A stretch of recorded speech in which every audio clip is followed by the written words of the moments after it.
Hello అండి.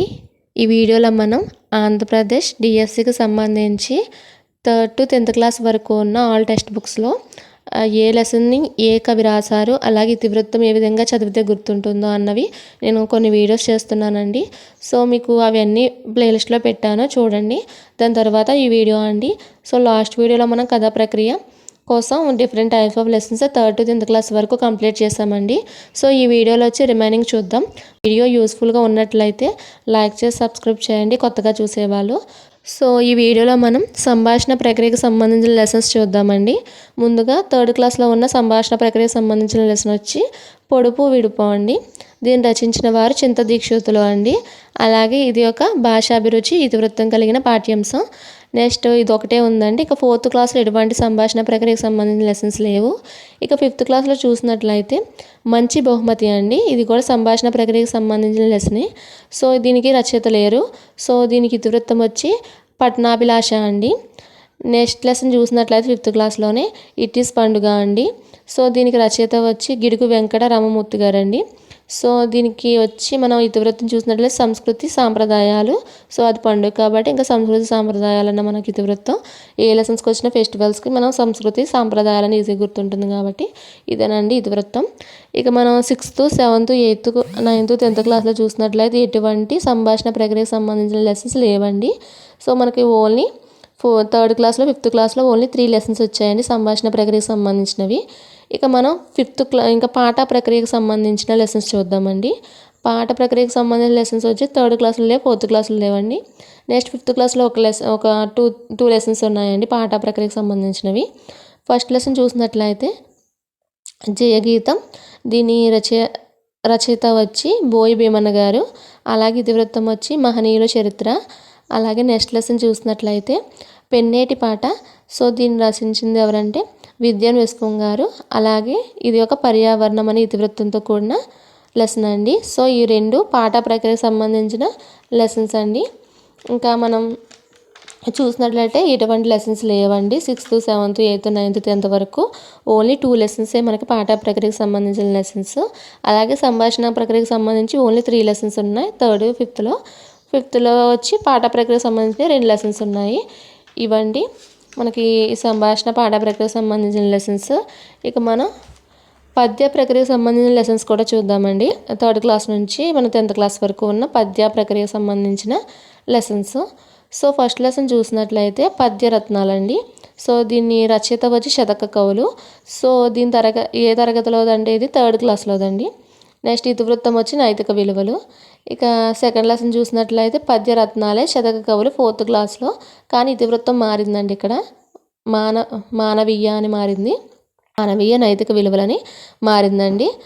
ఇక next class చూసినట్లయితే పద్యరత్నాలేనండి, అలాగే శతక కవులే. నెక్స్ట్ 5th క్లాస్ అండి. ఓన్లీ నైతిక విలువలే ఇచ్చాడు ఇక్కడ కూడా. ఓన్లీ మనకు 4th క్లాస్లోనే మానవీయ నైతిక విలువలను ఇచ్చాడు ఇతివృత్తం. సుభాషితాలండి. సో ఇది కూడా శతక కవులే. సో ఇది వచ్చి 6th క్లాస్కి తరగతి, అది 6th క్లాస్కి సంబంధించింది. దీనికి కూడా నైతిక విలువలేనండి. లెసన్ పేరు మారింది కానీ మనకి ఇతివృత్తం మారలేదు. కొంచెం మీరు ఇవన్నీ చూసుకోవాలండి. ఇతివృత్తం మారింది ఎక్కడ, అలాగే పాఠ్యాంశం పేరు మారింది ఎక్కడ చూసుకోవాలి. ఇక మనం నెక్స్ట్ లెసన్ చూసినట్లయితే త్రిజట స్వప్నం అండి. సో ఇది ఒక పద్య ప్రక్రియకు సంబంధించిన లెసన్. రచయిత వచ్చి మొల్లా గారండి. అలాగే తరగతి 6th క్లాస్లోనే. ఇతివృత్తం వచ్చి సహానుభూతి. నెక్స్ట్ లెసన్ చూసినట్లయితే మేలు కొలుపు. ఇది ఒక పద్య ప్రక్రియకు సంబంధించిన లెసన్. రచయిత వచ్చి కుసుమ ధర్మన్న గారు. అలాగే ఇది 6th క్లాస్ లెసనే, సమానత్వం. నెక్స్ట్ లెసన్ చూసినట్లయితే పద్య పరిమళం. ఇది ఒక రచయిత వచ్చి శతక కవులండి. ఇది మనకి ఇక్కడ పద్య పరిమళం అనే లెసన్ పేరు మారింది. రిమైనింగ్ లెసన్స్లో పద్య రత్నాలను ఉంది. ఓన్లీ మనకి 6th క్లాస్లో సుభాషితాలుగా మారింది. ఇక్కడ మళ్ళీ మనకు పద్య పరిమళం అనేసి మళ్ళీ లెసన్ పేరు మారింది. దీన్ని రచించింది కూడా శతక కవులు. అలాగే ఇది శతకం అనే ప్రక్రియకు సంబంధించిందండి. ఇక్కడ పద్య ప్రక్రియ కాదు, ఇక్కడ మనకి శతకం అనే ప్రక్రియకు సంబంధించిన లెసన్. సో అంటే మనకి 6th క్లాస్ వరకు పద్య ప్రక్రియనే ఉంది, కానీ 7th క్లాస్కి వచ్చేటప్పటికి శతక ప్రక్రియలోకి మారింది. నెక్స్ట్ ఇతివృత్తం వచ్చి నైతిక విలువలు. సేమ్ అండి, నైతిక విలువలే. ఓన్లీ మనకు 4th క్లాస్లోని మానవీయ నైతిక విలువలు. ఇక 8th లెసన్ చూసినట్లయితే బాలచంద్రుని ప్రతిజ్ఞ. సో దీని రచయిత వచ్చి శ్రీనాథుడు. అలాగే ప్రక్రియ వచ్చి ద్విప్త ప్రక్రియకు సంబంధించిన లెసన్ అండి ఇది, 7th క్లాసే. అలాగే శౌర్య పరాక్రమాలు అనేది దీని యొక్క ఇతివృత్తం అండి. సో ఇక మనం అన్నీ కరెక్ట్గా చూసుకుంటూ నేను చెప్పే స్టెప్స్ ఎలా చెప్తున్నానో ఆ విధంగా రాసుకోండి, మీకు ఈజీగా ఉంటుంది చదవడానికి. ఇక నెక్స్ట్ లెసన్ చూసినట్లయితే శతక సౌరభం అండి. ఇది కూడా శతక కవులే రచించారు. అలాగే ఇది శతకం అనే ప్రక్రియకు సంబంధించింది, 8th క్లాస్ నైతిక విలువలు. ఇక్కడ లెసన్ పేరు మళ్ళీ మారింది చూడండి. ముందుగా మనకి ఓన్లీ 5th క్లాస్ వరకు పద్యరత్నాలను ఇచ్చాడు. 6th క్లాస్కి వచ్చేటప్పటికి సుభాషితాలుగా మార్చాడు. అలాగే 7th క్లాస్ వచ్చేసరికి పద్య పరిమళ.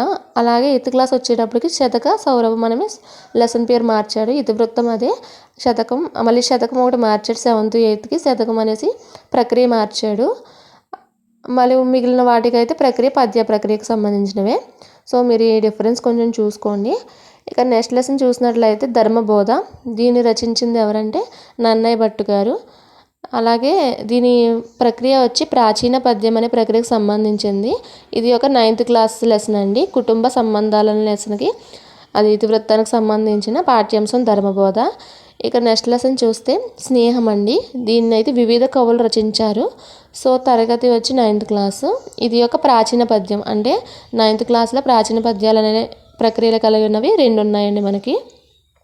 సో ఇతివృత్తం వస్తే వ్యక్తిత్వ వికాసం అండి, అంటే స్నేహం అంటే వ్యక్తిత్వ వికాసం అనేసి మనం గుర్తుపెట్టుకోవాలి.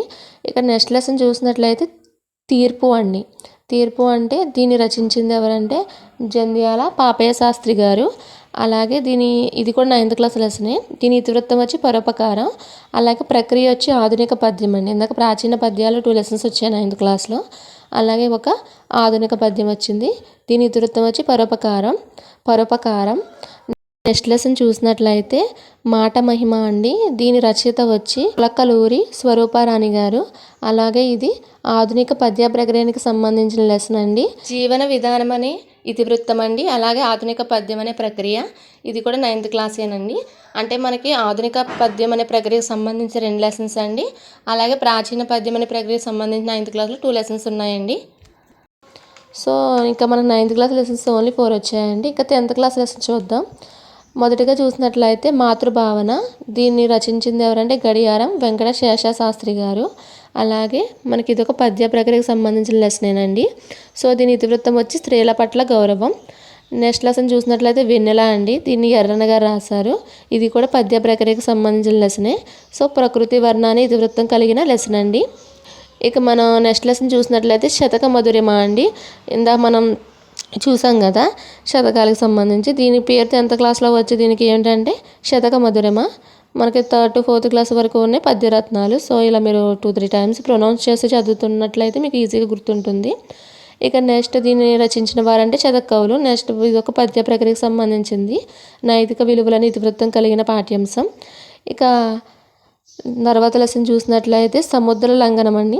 సో దీన్ని రచించిన వారు ఎవరంటే అడు గారు. నెక్స్ట్ దీన్ని వచ్చి వర్ణన అనే ఇతివృత్తం కలిగిందండి. ఇక్కడ కొంచెం చూసుకోండి, కొంచెం నేను ఇది రివర్స్ కొంచెం అటు ఇటు రాశాను. సో వర్ణన ఎవరంటే ఇతివృత్తం అండి. అలాగే ప్రక్రియ వచ్చి ప్రబంధ అనే పద్య ప్రక్రియకు సంబంధించిన లెసన్ అండి ఇది. సో కొంచెం చూసుకోండి. ఇక నెక్స్ట్ లెసన్ చూసినట్లయితే భిక్ష అండి. దీన్ని శ్రీనాథుడు గారు రచించారు. సో ఇది ఒక పద్య ప్రక్రియకు సంబంధించింది, మానవ స్వభావం అనే ఇతివృత్తం కలిగిన పాఠ్యాంశం అండి.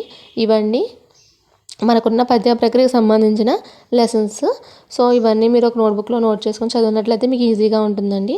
కొత్తగా ఇప్పుడు నా వీడియో చూసిన వాళ్ళు ఉంటే మీకు యూస్ఫుల్గా ఉన్నట్టయితే లైక్ చేసి సబ్స్క్రైబ్ చేయండి. అలాగే తెలుగు సంబంధించిన ప్రీవియస్ వీడియోస్ అన్ని ప్లేలిస్ట్లో పెట్టానండి, ఒకసారి చూడండి. మీకు ఈ వీడియో యూస్ఫుల్గా ఉన్నట్టు లైక్ చేసి సబ్స్క్రైబ్ చేయండి. Thank you for watching.